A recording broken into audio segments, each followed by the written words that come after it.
तुकाराम मुंढे यांनी राज्याच्या अन्न व औषध प्रशासनाचा कारभार हाती घेतल्यापासून विभागातील मरगळ झटकली गेली असून प्रशासन आता थेट मैदानात उतरल्याचं चित्र दिसतंय.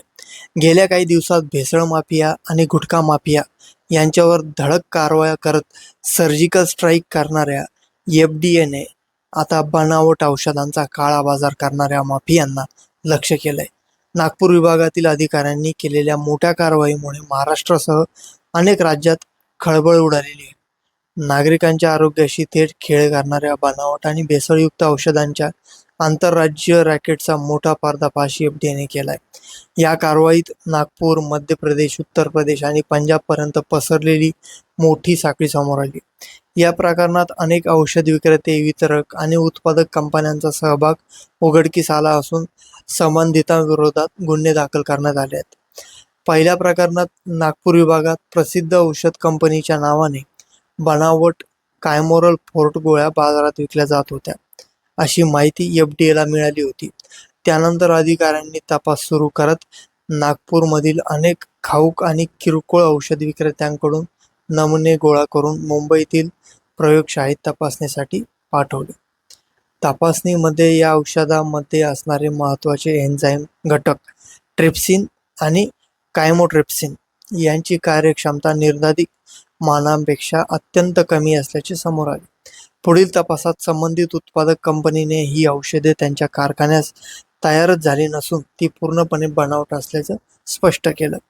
या तपासादरम्यान नागपूर, मध्य प्रदेश आणि उत्तर प्रदेशमधील तब्बल 12 विक्रेते आणि पुरवठादारांचे आंतरराज्यीय नेटवर्क समोर आले. यात नागपूरमधील medical, Ujjwal pharma, national medical and cosmetics, Siddharth medical and general store, Mayur pharma या फार्मा कंपन्यांचा मेडिकलचा समावेश असल्याने औषध क्षेत्रामध्ये खळबळ उडालेली आहे. दरम्यान दुसऱ्या धक्कादायक कारवाईत एफडीएने कामराज कॅप्सूल या आयुर्वेदिक उत्पादनाची तपासणी केली. या कॅप्सूलमध्ये टॅडॉफिल आणि पॅरासिटामॉल हे ॲलोपॅथिक आढळून आले, मात्र उत्पादनाच्या लेबलवर याचा कोणताही उल्लेख करण्यात आलेला नव्हता.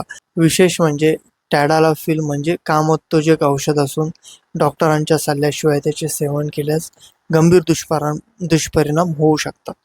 या प्रकरणात नागपुरातील विन्स फार्मास्युटिकल्स, उत्तर प्रदेशातील अल्टिमेट आयुर्वेद मुझफ्फरनगरमध्ये आहे आणि पंजाबमधील ब्रह्मानंद आयुर्वेदा ओपीसी प्रायव्हेट लिमिटेड यांच्या विरोधात नागपूर पोलीस दलाच्या गणेश पेठ पोलीस ठाण्यात गुन्हे दाखल करण्यात आले आहेत.